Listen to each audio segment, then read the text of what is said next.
आज हम लोग बीपीएससी के 66th combine preliminary competitive examination 2020 का एग्ज़ाम जो हुआ है, जिसका एग्ज़ाम डेट 27/12/2020 है, इसमें पूछे गए ऑब्जेक्टिव क्वेश्चन पर हम लोग चर्चा करेंगे। जी सर। 150 क्वेश्चन में से 25 क्वेश्चन को हम लोग अभी लिए हैं। थोड़ा देखते हैं उसमें क्या और किस तरह से क्वेश्चन पूछा जा रहा है। सेट जो इसका है क्वेश्चन बुकलेट सीरीज ए है। इसमें फर्स्ट क्वेश्चन था the radiations used in the treatment of muscles एक। मसल्स एक हो गया मांसपेशी का पेन में जो इसके ट्रीटमेंट के लिए कौन सा रेडिएशन का यूज किया जाता है, कौन सा विकिरण। रेडिएशन क्या है? ये रेडिएशन है विकिरण, किरणों का, रे का जाना रेडिएशन होता है। और वो कैसे ठीक करता है? यहाँ मांसपेशी में दर्द है तो उसको ठीक करने के लिए जो वहाँ पर क्लॉटिंग हुआ है, जमा हुआ है, उसको हटाया जाता है, फैलाया जाता है। तो इसके लिए कौन सा रे पास किया जाता है? तो रे कितने तरह के होते हैं हम लोग ये जानेंगे पहले, तब ना समझेंगे इसको। तो एक वाइट रे होती है, उसको 3 भागों में बांटा जाता है। क्या क्या? जिसको हम देख सकते हैं, ठीक है, वो दृश्य प्रकाश हो गया। और उसके ऊपर जो होता है वेवलेंथ, वो होता है इंफ्रारेड, और रेड से ऊपर वाला, और नीचे वायलेट होता है, उससे नीचे होता है वो अल्ट्रा वायलेट किरण। तो ये इंफ्रारेड जो है, ये बड़े वेवलेंथ वाले, यही उसमें काम आता है मसल्स पेन को हील करने में, ट्रीटमेंट करने में। यहाँ ऑप्शन में भी दिया है माइक्रोवेव, ये कुछ नहीं। अल्ट्रा वायलेट रे, वो भी उपयोग नहीं होता यहाँ पे। एक्सरे का उपयोग हड्डियों का फोटोग्राफी करने में उपयोग किया जाता है, इसलिए ये सब नहीं है। इसमें एक और पैटर्न है कि 4 ऑप्शन के अलावे 5वां ऑप्शन भी दिया गया है, जिसमें क्या कहा गया है? नन ऑफ द एबव, ऊपर में से कोई नहीं, अथवा ये और है more than one of the above, ऊपर में से जो भी ऑप्शन ABCD दिया गया है, एक से ज़्यादा अगर आंसर है तो भी ई ही होगा। मतलब कोई नहीं है तो भी ई होगा, और एक से ज़्यादा है तो भी ई होगा। तो इसमें ए ऑप्शन हुआ। दूसरा क्वेश्चन है total resistance of A circuit. एक सर्किट का बात कर रहा है, ये फिजिक्स से जुड़ा हुआ क्वेश्चन है। हैविंग 2 पैरेलल रेसिस्टर्स, 2 रेसिस्टर है। रेसिस्ट क्या करता है? प्रतिरोध क्या करता है? करंट को, बिजली का करंट जाने में जो रुकावट पैदा करता है, और रेसिस्टर कहते हैं उसको। तो 2 रेसिस्टर है, और वो कैसे है? पैरेलल है। इधर से सोर्स एक तरफ से जा रहा है और दूसरे तरफ निकल रहा है, इसके बीच में 2 पैरेलल तार जोड़ा हुआ है, रेसिस्टर जोड़ा हुआ है। और टोटल इक्विवेलेंट जो रेसिस्टर है उसका वैल्यू है 1.403 किलो ओम। तो मतलब क्या हुआ कि 2 जो रेसिस्टर है वो दोनों का परिणामी है वो। एंड हमको जानना है कि ये बनता कैसे है। एक होता है पैरेलल, एक सीरीज में होता है। तो दोनों का कैलकुलेशन का तरीका क्या है कि सीरीज में जब रहता है 1 by 1 करके, तो वो सिंपली ऐड कर देते हैं। लेकिन जब पैरेलल रहता है तो वो सिंपली ऐड नहीं होता है, 1 upon होता है करके। जैसे कि रिजल्टेंट अगर निकालना है इसका, तो 1/R is equal to 1/R1 + 1/R2 + 1/R3। जितने रेसिस्टर होंगे उतने 1 करके जोड़ेंगे, तो वैसे में जोड़ने पर ही निकल जाता है। तो टोटल दिया हुआ है, मतलब R दिया हुआ है 1.403 एंड इज 2 किलो। इसमें एक जो है 1 इज 2.0 किलो ओम। एक उसमें से 2 में से एक का वैल्यू है 2 किलो ओम। तो देन अदर विल भी, दूसरा कितना होगा? कौन ऐसा है? मतलब R1 दिया हुआ है, R2 निकालना है, और R भी दिया हुआ है। तो इसका वैल्यू क्या कैसे निकालेंगे? 1/R is equal to 1/R1 + 1/R2। इस पर R2 का वैल्यू निकालना है, R1 दिया हुआ है, R दिया हुआ है। इसको हम लोग कैलकुलेट करके निकालेंगे तो आएगा डी ऑप्शन 4.70 किलो ओम। तीसरा क्वेश्चन है ऑन हीटिंग, हीट करने पर, गर्म करने पर क्या होता है?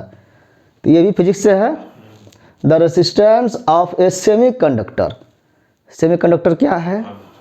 ये फिजिक्स और केमिस्ट्री से जुड़ा हुआ है, दोनों से।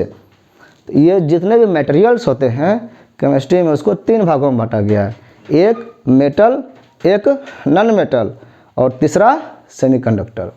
मेटल और नॉन मेटल में क्या है ये जानना है हमको। जिसकी वैलेंसी जो होती है, जिसका आउटर मोस्ट ऑर्बिट में अगर 1 से 3 तक इलेक्ट्रॉन है तो वो होता है मेटल, और कम अगर है 8 पुराने में 1 से 3 मतलब 6 7 5 6 7 अगर ये इलेक्ट्रॉन बाहर में है तो वो माइनस में आता है, वो होता है नॉन मेटल। लेकिन इन दोनों के बीच में 4 इलेक्ट्रॉन अगर बाहर में है तो वो होता है सेमीकंडक्टर। वो मेटल नॉन मेटल दोनों का गुण उसमें रहता है थोड़ा थोड़ा, इसीलिए इसको कहते हैं अर्धचालक। चालक है मेटल तो ये आधा चालक है। ऐसे जो पदार्थ हैं उसका रेसिस्टेंस गर्म करने पर क्या होता है? तो गर्म करने पर क्या होता है कि कंडक्टिविटी इंक्रीजेज। जो ऐसे पदार्थ को जब गर्म करते हैं तो कंडक्टिविटी इंक्रीज करता है, बढ़ता है, मतलब उसमें चालकता बढ़ जाती है, करंट उसमें स्पीड से पास होता है, तब रेसिस्टेंस डिक्रीजेज, रुकावट घट जाता है, तब ना स्पीड बढ़ा। हम गाड़ी में एक्सीलेटर देते हैं तो स्पीड बढ़ा तो ब्रेक का जो रुकावट है वो तो घटा ना। तो क्वेश्चन यहाँ क्या है? ब्रेक के बारे में है। रेसिस्टेंस क्या है? ब्रेक है। और एक्सीलेटर क्या है? स्पीड बढ़ाने कम करता है। तो हीट जब बढ़ा है तो कंडक्टिविटी बढ़ा, अगर यहाँ कंडक्टिविटी रहेगा तो इंक्रीजेज हो जाएगा। रेसिस्टेंस है इसलिए क्या होगा? डिक्रीजेज। ये समझना है अंतर। अगला क्वेश्चन है फैराडे कांस्टेंट। फैराडे साइंटिस्ट थे, इनका जो नाम में ही छिपा हुआ है कांस्टेंट। कांस्टेंट का मतलब क्या होता है? जो नियतांक होता है, जो स्थिरांक होता है, जो बदलता नहीं है। तो ये कह रहा है किस पर डिपेंड करता है? तो कह रहा है depends on the amount of the electrolyte. Electrolyte के अमाउंट पर डिपेंड करता है कोई लिक्विड में। It depends on current passed in electrolyte. कोई इलेक्ट्रोलाइट है, लिक्विड है, घोल है, उसमें करंट पास किए तो उस पर निर्भर करेगा, कोई मतलब नहीं है इसका। On volume of solvent in which electrolyte is dissolved. जिस सॉल्वेंट में, जिस लिक्विड में कोई इलेक्ट्रोलाइट जैसे नमक वगैरह घुला हुआ है तो उस पर निर्भर करता है, उसके वॉल्यूम पर। ये भी नहीं है। ये कांस्टेंट शुरू में ही लिख दिया है कि फैराडे कांस्टेंट, तो कांस्टेंट है। तो कांस्टेंट हमेशा एक जैसा रहता है, बदलता ही नहीं है, इसलिए ये हो गया इज ए यूनिवर्सल कांस्टेंट। ये यूनिवर्सल कांस्टेंट है, मतलब कभी भी बदलने वाला नहीं है। F is a physical constant. F मतलब फैराडे, इसको क्या कहा गया है? ये फिजिकली एक कांस्टेंट है equals to the total electric charge. इसका वैल्यू कितना होता है? इलेक्ट्रिक चार्ज का carried by 1 mole of electron. 1 mole अगर इलेक्ट्रॉन है उसके ऊपर पर जितना चार्ज है उसी को एफ कहते हैं। तो इलेक्ट्रॉन अगर 1 मोल है तो किसी भी पदार्थ में 1 मोल इलेक्ट्रॉन का चार्ज वो बराबर ही होगा। फॉर्मूला भी है F equal to E N A. E जो है इसमें क्या है? एलिमेंट्री चार्ज है इलेक्ट्रॉन पर। एन ए जो है एवोगाड्रो कांस्टेंट है। तो कांस्टेंट ही है, वेरिएबल इसमें क्या है? कुछ भी वेरिएबल नहीं है। अगर चार्ज वेरी करेगा तो एक ही चीज़ वेरी करेगा ना, तो कांस्टेंट ये एन ए और एफ दोनों कांस्टेंट ही रहेगा, तो इसको एक कांस्टेंट ही माना गया है। अगला क्वेश्चन है लाइट ईयर। इससे कंफ्यूज किया जाता है प्रकाश और वर्ष। वर्ष लगता है कि समय है, तो कह रहा इज ए यूनिट ऑफ, किसका यूनिट है? क्या टाइम का है, समय का है, स्पीड का है? तो लगता है ना कि कभी कभी सुना पढ़ा भी रहता है तो कंफ्यूज करता है कि स्पीड से संबंधित होगा, लेकिन है ये डिस्टेंस से, दूरी से संबंधित है। और इसका वैल्यू कितना होता है? एक प्रकाश वर्ष का कितना वैल्यू होता है? 9.461 इंटू 10⁻15 मीटर्स। अगर ये किलोमीटर में निकालना हो तो 1000 से भाग देंगे। 1000 में कितना जीरो होता है? 3, तो 3 पावर कम हो जाएगा, 10 पे पावर 12 किलोमीटर कह सकते हैं। तो इस तरह से ये भी पूछा जा सकता है। इसी का एक और होता है, लाइट ईयर के बाद पार्सेक होता है। 10 लाइट ईयर बराबर 1 पार्सेक होता है, तो 10 इसमें गुना कर देंगे। Which of the following doesn't change, जो ऑप्शन दिया हुआ उसमें से कौन चेंज नहीं होता है। व्हेन, कब, जब light travels from one medium to another, light ray जो है एक मीडियम से दूसरे मीडियम में जब जाता है तो उसमें क्या ऐसा चीज़ है जो चेंज नहीं होता है। तो उसमें वेलोसिटी जो है, वेग, वो चेंज हो जाता है, स्पीड उसका घटेगा बढ़ेगा, और स्पीड घटता बढ़ता है तो वेवलेंथ भी घटता बढ़ता है। ये एक दूसरे पर डिपेंडेंट है और उल्टा डिपेंडेंट है। वेलोसिटी बढ़ेगा, वेवलेंथ घट जाएगा, वेलोसिटी घटेगा, वेवलेंथ बढ़ जाएगा। तो फ्रीक्वेंसी ऐसा चीज़ है जो बदलता नहीं है। फ्रीक्वेंसी क्या है, फ्रीक्वेंसी पर क्या डिपेंड करता है, कलर एंड एनर्जी। लाइट रे में उसका जो कण होता है ना, वो कई थ्योरी है इसमें, एक रे थ्योरी है और एक पार्टिकल थ्योरी, कण थ्योरी बोलते हैं। कि सूर्य से प्रकाश की किरण कैसे आता है, तो कहा गया कि कण के रूप में आता है, तो कण को कहा गया फोटोन। तो फोटोन में एक एनर्जी होती है, तो वो एनर्जी और कलर जो होता है उसमें क्या ऐसा चीज़ है जिस पर डिपेंड करता है, तो फ्रीक्वेंसी पर डिपेंड करता है। इसलिए फ्रीक्वेंसी कभी भी बदलता नहीं है। इसी को कहा जाता है parameter of sources of emission of light, कि लाइट का एमिशन जहाँ से हो रहा है उसका सोर्स को बताने वाला काम करता है फ्रीक्वेंसी, कि कितना एनर्जी उसमें आ रहा है। तो ये कभी भी बदलता नहीं है। The velocity of electromagnetic waves, electromagnetic waves क्या है, एक ऐसा किरण है जो एक ही चाल से हर जगह चलता है। इलेक्ट्रोमैग्नेटिक वेव, ये लाइट भी जो है ना वो इलेक्ट्रोमैग्नेटिक वेव ही है, और ये किसी भी मीडियम में वैसा ही चलता है। निर्वात में भी वो चलता है, उसको मीडियम की आवश्यकता नहीं है। तो बिना मीडियम के भी जो चले, मतलब प्रकाश जो है उसका स्पीड क्या है, वही स्पीड यहाँ है। तो उसका 3 × 10⁸ मीटर पर सेकेंड है। The first man who placed his foot, पहला व्यक्ति जिसने अपना पैर रखा ऑन द मून, चांद पर, वो कौन थे।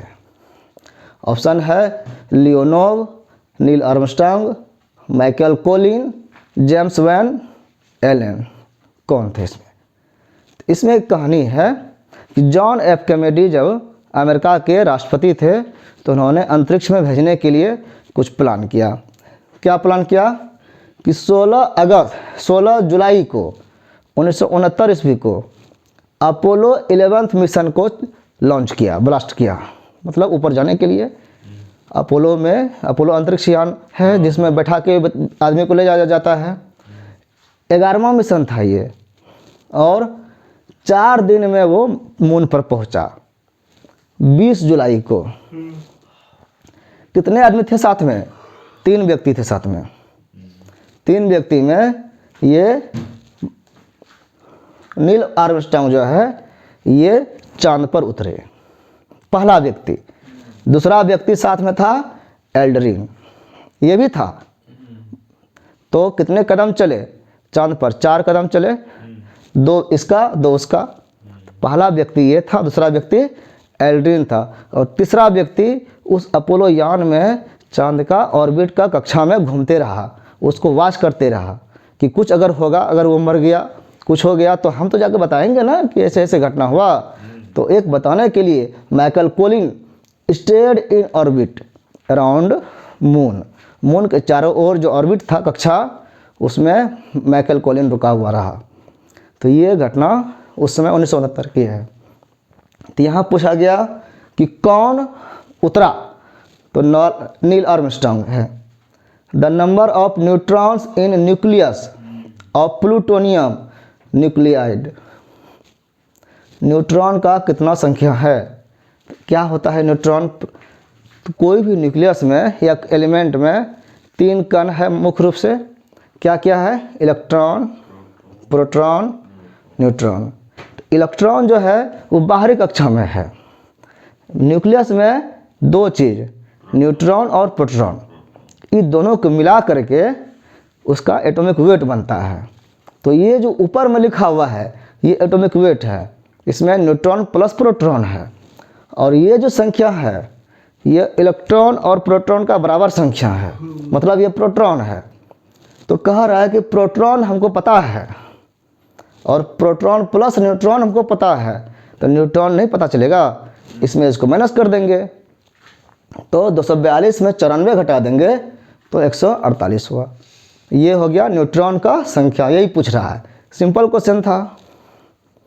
The highest viscosity among the following is, यहाँ जो ऑप्शन में दिया हुआ है इसमें सबसे ज़्यादा विस्कोसिटी किस में है? विस्कस, विस्कस मतलब चिपचिपापन। कौन गाढ़ा और चिपचिपा है? तो पानी वाटर, एयर हवा, ब्लड खून, कौन है? और हनी।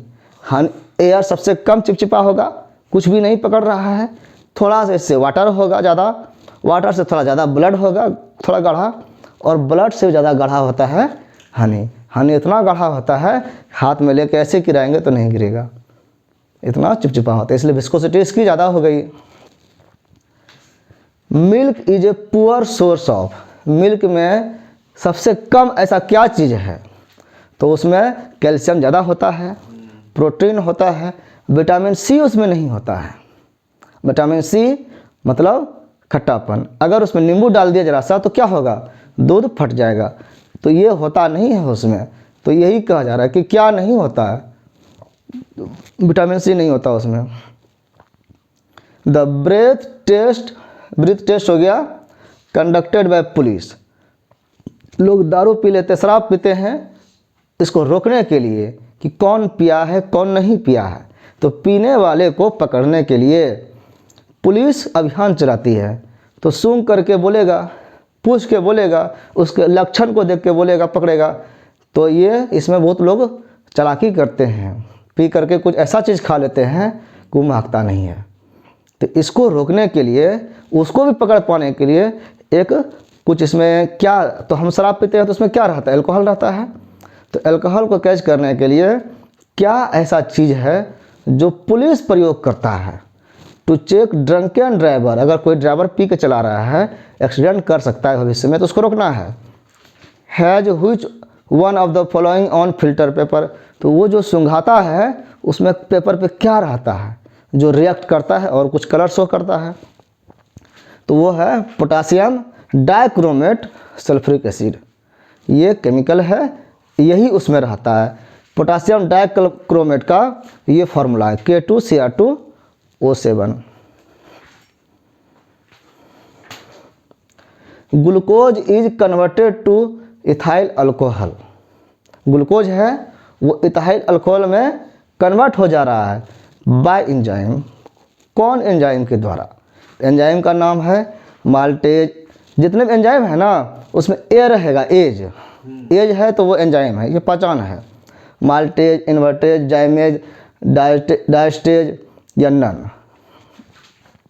तो हम लोग इसको थोड़ा सा पैटर्न में देख लेंगे कि स्टार्च से अल्कोहल कैसे बनता है, कौन कौन सा एंजाइम का अवस्था होता है। स्टार्च से पहले माल्टोज बनता है, तो माल्टोज बनने के लिए डायस्टेज एंजाइम की आवश्यकता होती है। मतलब स्टार्च से माल्टोज पूछा जाए कैसे बनता है, तो डायस्टेज एंजाइम के द्वारा। माल्टोज से ग्लूकोज बनता है तो ईस्ट के द्वारा, ईस्ट का भी उपयोग होता है। और ग्लूकोज से इथेनॉल बनता है तो वो होता है जाइमेज के द्वारा। तीन चीज़ की अवस्था होती है। तो क्वेश्चन इसमें कहाँ से पूछा गया? पूछा गया ग्लूकोज से इथेनॉल कैसे बनता है, इसके बीच में कौन है? जाइमेज। पूछ देता कि स्टार्च से माल्टोज कैसे बनता है, तो डायस्टेज हो जाता। तो तोड़ के कहीं से भी पूछा जा सकता है, तो इसको पैटर्न को याद रखना है। तो यहाँ पर ग्लूकोज से इथेनॉल बनने का जो काम है वो होता है जाइमेज के द्वारा। यही है, ग्लूकोज से कन्वर्टेड हुआ इथाइल अल्कोहल को ही इथेनॉल बोलते हैं। लाइम वाटर इज टर्न्ड, चूना पानी जो है मिल्की दूधिया हो जाते हैं, किसके द्वारा? तो कार्बन डाइऑक्साइड के द्वारा, CO2 के द्वारा। ये फेमस है बात। The incomplete burning of petrol and diesel produces, अगर पेट्रोल और डीजल पूरी तरह से नहीं जल सके, हल्का जल रहा है, तो उससे क्या निकलता है, carbon monoxide. The pH of A solution, कोई सॉल्यूशन है तो उसका पीएच वैल्यू कितना है। हम लोग जानते हैं कि 7 उदासीन होता है और उसके आगे पीछे से एसिड बेस का माप करते हैं। तो कह रहा है कि किसी सॉल्यूशन का पीएच वैल्यू 3 है और वो चेंज होता है 6 में, तो द H+ आयन जो है, हाइड्रोजन आयन जो है या हाइड्रोनियम बोलते हैं, कंसंट्रेशन विल कितना चेंज होगा। तो इसका फॉर्मूला जो है वो लॉग पे निकलता है, लेकिन हम लोग सिंपली देखते हैं कि pH 3 अगर वैल्यू है, इसका मतलब है उसमें H+ आयन जो है 10⁻³ वैल्यू का है। तो 3 में ये था, 6 जब pH वैल्यू हो गया तो pH 6 का मतलब है कि H+ आयन जो है 10⁻6 पावर का हो गया। इसका मतलब चेंज कितना हुआ, 10⁻6 माइनस 10⁻³ पावर करते हैं तो होता है 10⁻³ यानी 1/1/3 शून्य 1/1000। तो 1/1000 गुना घटा ना, नीचे से भाग दे रहे हैं तो वो घट गया, इसीलिए 1000 टाइम्स जो है वो घट गया। डिक्रीजेज 100 टाइम्स, ये डी ऑप्शन हो गया। A mixture of sand and naphthalene, naphthalene है और सैंड बालू, ये दोनों का मिक्सचर है। कैन बी सेपरेटेड बाय, इसको अलग करना है। कैसे अलग होगा, नेफ्थलीन भी ठोस होता है और बालू भी ठोस होता है, तो चालनी से चलाएंगे तो दाना साइज अलग अलग होगा तब ना होगा। तो यहाँ पर एक विधि है ऊर्ध्वपातन, जिसको कहते हैं सब्लिमेशन। इसमें क्या होता है, ये एक ऐसा स्टेज है जिसमें गर्म करने पर सॉलिड जो होता है वो लिक्विड नहीं बनता है, डायरेक्ट गैस बन जाता है और गैस बन करके वो उड़ जाता है, ऊपर आ गया। तो नीचे क्या बचा, बालू तो उड़ेगा नहीं, बालू बालू ही रह जाएगा। तो बालू अलग हो गया, 2 परत बन गया, हवा और बालू। तो बालू अलग कर लेंगे आसानी से, चलने लगा हुआ नीचे गिर जाएगा वो। तो ये सब्लिमेशन प्रोसेस यहाँ पर काम आएगा। The number of sigma and pi bonds in benzene are, sigma और पाई बॉन्ड कितने हैं बेंजीन में, इसको हम लोग फिगर से समझते हैं। बेंजीन में कितने कार्बन होते हैं,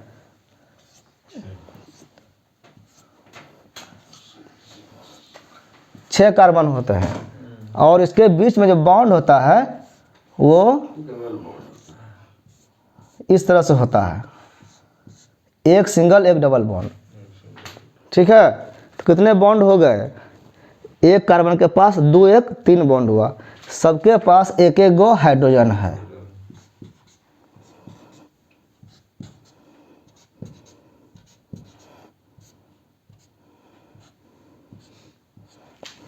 अब क्या बात हुई कि जितने बॉन्ड हैं सिंगल बॉन्ड सब हो गया, जितने बॉन्ड है वो सब हो गया सिग्मा बॉन्ड, और जितने डबल बॉन्ड हैं वो पाई बॉन्ड। तो इस तरह से गिनती करने पर 12 बॉन्ड हो जाते हैं, वो सिग्मा बॉन्ड, और पाई बॉन्ड हो गया कितने, 3 डबल हैं। इस तरह से इसके हो गए 12 सिग्मा और 3 pi bond. The elements present in urea are, urea में कौन कौन से एलिमेंट प्रेजेंट होते हैं। तो यूरिया का फॉर्मूला क्या है ये पता होना होगा। तो यूरिया का फॉर्मूला है CONH2 पर होल स्क्वायर, मतलब CO कार्बन मोनोऑक्साइड के साथ अमोनिया जो है, अमोनियम का डबल बॉन्ड, डबल ग्रुप है। इसी को शॉर्ट में सिंपल करते हैं तो C1 H को दुगुना करेंगे तो H4, N भी दुगुना हो गया, 2 पावर हो रहा है, N2 और एक O है तो O, तो CH4 N2O, ये यूरिया का फॉर्मूला हुआ। इसी को कार्बामाइड भी कहते हैं। तो इसमें क्या क्या ऑप्शन है, क्या क्या एलिमेंट है, कार्बन, हाइड्रोजन, नाइट्रोजन, ऑक्सीजन, 4 गो है। तो यहाँ ऑप्शन में कार्बन, हाइड्रोजन, नाइट्रोजन, ऑक्सीजन जहाँ है वो आंसर हो जाएगा। The poorest conductor of heat, heat जो है गर्मी है, इसका सबसे कम कंडक्ट कौन करता है एमंग द फॉलोइंग। तो इसका मतलब है जो वो नॉन मेटल होगा जो हीट को पास नहीं करेगा, लकड़ी एक तरफ से जलाएंगे दूसरे तरफ से पकड़ सकते हैं आराम से, क्योंकि इधर हीट नहीं आने देता है। लेकिन वही एक रड है वो गर्म करेंगे तो इधर नहीं पकड़ सकते हैं, हीट वो जल्दी भेज देता है। कंडक्टर होता है तो कॉपर है, लोहा टाइप का है ये कंडक्टर। लेड है, शीशा, शीशा गर्म नहीं होता है, कम होता है। मरकरी, पारा इस तुरंत फैलता है। जिंक ये मेटल है, ये भी हीट होगा। तो यहाँ पर इसमें से जो है वो शीशा कम कंडक्टर है, पुअर कंडक्टर बोलते हैं। The vitamin which is effective in blood clotting is, blood clot कर बनाने में कौन सा विटामिन काम आता है? विटामिन के का प्रयोग है इसमें। ब्लड क्लॉट क्यों बनाना है, क्यों आवश्यक है? क्या खून जमाना हमारा उद्देश्य है? खून जम जाएगा तो फिर ब्लड सर्कुलेशन कैसे होगा? तो वो सर्कुलेशन में वो नहीं जमता है, क्लॉट नहीं बनाता है, वो फिक्स रहता है। जब एयर से कांटेक्ट होता है, जब कहीं कट जाए तो एयर से कांटेक्ट होता है, तब रिएक्शन करके वो वहाँ पे खून जमा देता है, क्लॉट बना देता है और एक लेयर बनाता है ताकि छेद बंद हो जाए और ब्लडिंग बाहर नहीं हो। तो ये हमारे लिए बेनिफिशियल है, इसमें विटामिन के का प्रयोग होता है। The female sex hormone is, ladies में कौन कौन से हार्मोन होते हैं ये जानना है, तब उसमें से ऑप्शन हमको पता चलेगा। तो फीमेल में जो हार्मोन होते हैं एस्ट्रोजन, प्रोजेस्टेरॉन, ये मुख्य हार्मोन है। और टेस्टोस्टेरोन ऐसा है जो मेल फीमेल दोनों में होता है। तो यहाँ पर ऑप्शन है एस्ट्रोजन का, और प्रोजेस्टेरॉन का है नहीं, एंड्रोजन है। एंड्रोजन मेल सेक्स हार्मोन है। और इंसुलिन ये सेक्स हार्मोन है ही नहीं, ये पेंक्रियास से निकलता है, नन का कोई ऑप्शन नहीं है, इसलिए एस्ट्रोजन यहाँ हो गया। The Nobel prize for developing treatment of Parkinson's disease, Parkinson's disease का ट्रीटमेंट करने के लिए, जो मेडिकल ट्रीटमेंट करने के लिए जो हेल्प किया गया था जिस साइंटिस्ट के द्वारा, वो उनको नोबेल प्राइज़ दिया गया। तो कौन थे वो थे आर्विड कार्लसन। इनको 2000 ईस्वी में नोबेल प्राइज़ दिया गया था, ये स्वीडन के थे, Swedish scientist. The mall functioning of thyroid gland, thyroid gland जो है इसका अच्छा काम नहीं करना, माल फंक्शनिंग, फंक्शनिंग जो है वो उसमें डिमेरिट हो जाना, is due to the deficiency of, किस डिफिशियंसी से, किसकी कमी से ऐसा होता है? तो वो आयोडीन की कमी से होता है। भले वो कैल्शियम भी हेल्प करता है उत्प्रेरक के रूप में, लेकिन कमी होता है वहाँ पे आयोडीन का, इसीलिए आयोडीन आवश्यक है। और इसका जब पता चला तो आयोडीन लेने के लिए क्या किया गया, साधारण नमक में आयोडीन को मिला के खाने के माध्यम से लिया गया। ऐसे थायराइड ग्लैंड को माल फंक्शन करने में कई तरह के और भी चीज़ों का योगदान है।